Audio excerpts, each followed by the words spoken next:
Originaire du Gers, Jacques Nolot monte à Paris à l'âge de 17 ans.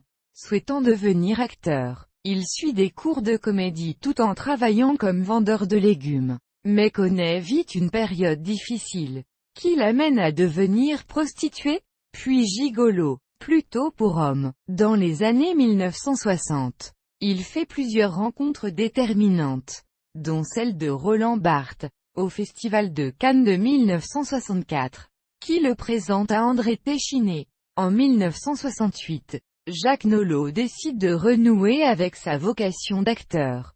Il reprend des cours de comédie, puis commence une carrière d'acteur. D'abord sur les planches, puis comme second rôle au cinéma. Il est également, un temps, courtier en tableau. À l'âge de 35 ans, il se sépare de son compagnon et, après une période de dépression, décide de passer à l'écriture d'une pièce de théâtre aux accents biographiques, La Matuette, qui connaît un succès sur les planches, et devient un moyen-métrage réalisé par André Téchiné. Ami de longue date d'André Téchiné, Jacques Nolot est apparu dans plusieurs films de ce dernier, outre La Matuette ou L'arrière-pays, adaptation filmique de sa pièce dans laquelle il tient le rôle principal. Il a écrit le scénario de Jean Braspa, qui s'inspire de son parcours. Il réalise en 1997 son premier long-métrage, L'arrière-pays, également aux tonalités autobiographiques et qui fait figure de continuation de La Matuette.